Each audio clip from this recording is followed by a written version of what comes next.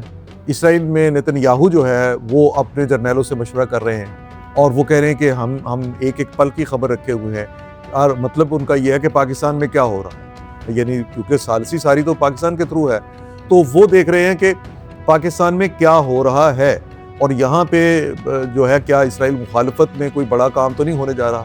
اسی لیے ٹرمپ نے جو دھمکی بھی نتن یاہو نے جو دھمکی بھی دی ہے وہ یہ ہے کہ ان کا ملک جو ہے وہ ایران پر دوبارہ حملے کرنے کے لیے اس نے جو ٹارگٹ اپنے مقرر کر رکھے ہیں اس کے لیے تیار ہو چکا ہے۔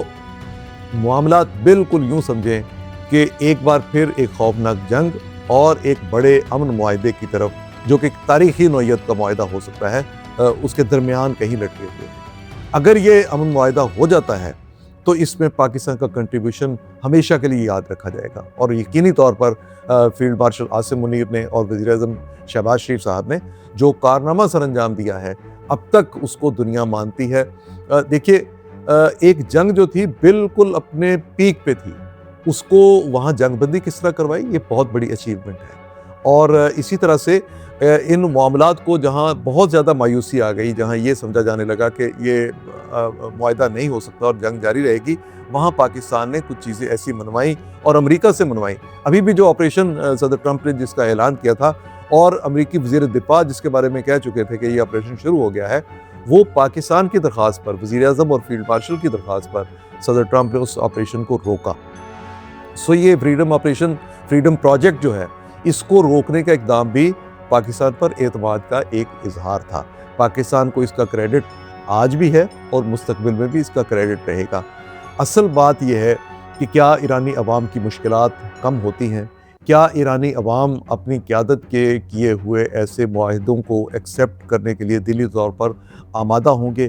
کیا ان کی خواہشات اور ان کی توقعات بہت زیادہ اوپر تو نہیں چلی گئی، جس میں یہ ہے کہ کوئی ایسا معاہدہ نہ ہو جس میں نیوکلیر پروگرام پر کوئی کمپرومائز کیا جائے، میزائل پروگرام پر کوئی کمپرومائز کیا جائے؟ لیکن ملکوں کی تاریخ میں ایسے واقعے آتے ہیں، وہ ایسے معاہدے کرتے ہیں۔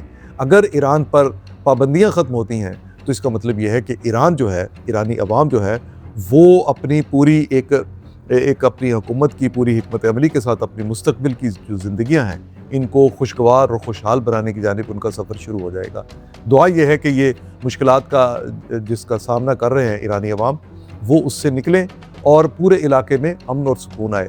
ہاں، جس بات پر سب سے زیادہ صدر ٹرمپ نے بھی ابھی غور کرنا ہے کہ کیا وہ اپنے ان عرب اتحادیوں کو دھوکہ دے کے فرار تو نہیں ہو رہے؟ کیا صرف صدر ٹرمپ نے یہ معاہدہ اس لیے تو نہیں کر لیا کہ ان کو وہ کامیابیاں ان کی توقعات کے مطابق نہیں مل رہی اور وہ ایسا معاہدہ کرنے پر آمادہ ہو گئے ہیں؟ اس کے بارے میں ابھی پتہ چلے گا آنے والے دنوں میں۔ آج کے پروگرام میں ہم جہاں پہ اپنی گفتگو ختم کر رہے ہیں، اس میں تو یہ ہے کہ معاہدے کی ایک بہت زیادہ توقعات بن گئی۔